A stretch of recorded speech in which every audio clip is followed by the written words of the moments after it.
오늘 아침 묵상할 하나님의 말씀은 역대상 16장 1절에서 22절까지 말씀입니다. 오벳 에돔의 집에서 가지고 나온 여호와의 궤, 언약궤가 드디어 안치가 됩니다. 그리고 왕을 비롯해서 모든 이스라엘 백성들은 기뻐합니다. 언약궤를 안치한 것이 왜 기쁜 일입니까? 여기에 우리는 좀 깊게 생각을 해야 합니다. 제가 언약궤를 안치했다라고 표현을 썼습니다. 원래 일반적으로 안치하다라는 것은 시신 등을 어떤 장소에 둘 때에 사용하는 단어입니다. 그러나 아주 중요한 것을 안전한 장소에 두는 것에도 안치하다라고 표현하기도 합니다. 아주 중요한 것을 안전한 곳에 두었다. 언약궤를 안전한 장소에 두었다라는 겁니다. 그래서 기쁘다고 한다면 마치 언약궤를 부적이나 어떤 신비하고 영험한 물건처럼 여기는 것으로 느껴집니다. 조심해야 합니다.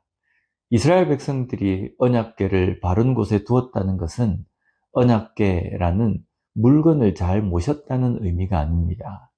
말씀, 하나님의 말씀을 붙잡고 그 말씀을 중심으로 순종하는 삶을 산다는 결단입니다. 다윗은 언약궤를 두려운 날에 번제와 화목제를 드립니다. 그리고 백성들을 축복하고 각 사람들에게 떡 한 덩이와 야자 열매로 만든 과자와 건포도로 만든 과자 하나씩을 나누어 줍니다. 이것을 받아든 백성들은 어떤 마음일까요? 말씀을 중심으로 하고 말씀을 가까이 하는 삶이 복되고 은혜스러우며 기쁨임을 느끼게 되는 겁니다. 하나님의 말씀을 가까이 하고 그 말씀대로 사는 것이 고역이 아닙니다. 힘든 뭔가가 삶을 얽어매는 것도 아닙니다. 말씀을 가까이 하는 것이 기쁨이며 그것이 바로 복이 되는 겁니다.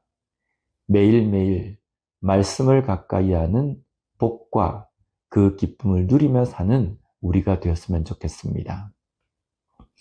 계속해서 4절 말씀을 보면 또 레위 사람을 세워 여호와의 궤 앞에서 섬기며 이스라엘 하나님 여호와를 칭송하고 감사하며 찬양하게 하였으니 여호와의 궤 앞에서 섬기며 라는 표현이 나옵니다.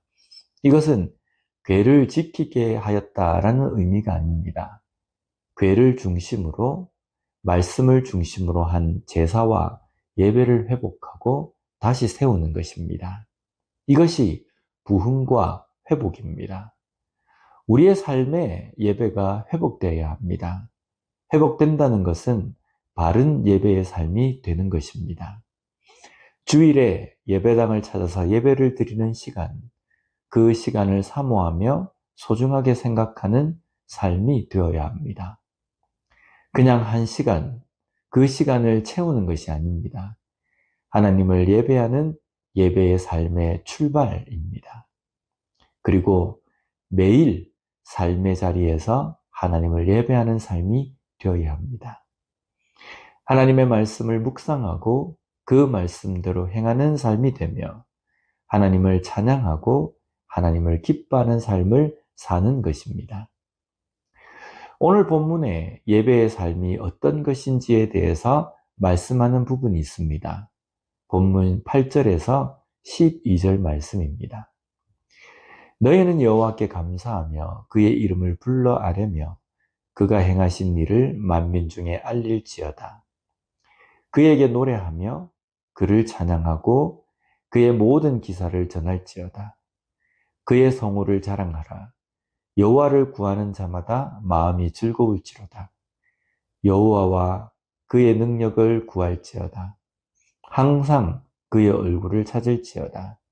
그의 종 이스라엘의 후손 곧 택하신 야곱의 자손 너희는 그의 행하신 기사와 그의 이적과 그의 입의 법도를 기억할지어다. 이것이 삶의 예배, 삶의 찬양을 드리는 사람의 모습입니다. 오늘 하루 우리에게 주신 시간 속에서 하나님을 구하고 하나님을 바라보며 하나님의 말씀을 기억하고 그 말씀대로 선포하며 자랑하며 사는 우리의 모든 삶이 되었으면 좋겠습니다. 기도하겠습니다. 하나님 아버지 감사합니다. 오늘 말씀을 통해서 우리의 삶의 예배가 회복되어야 함을 깨닫게 해주시니 감사합니다. 매일매일 매 순간 삶 속에서 하나님을 예배하며 하나님을 기뻐하며 하나님을 찬양하며 그 말씀을 선포하며 하나님의 은혜를 자랑하며 살아가는 삶의 예배가 살아있는 그리스도인으로 사는 우리가 되게 하여 주시옵소서. 예수님 이름으로 기도드립니다. 아멘.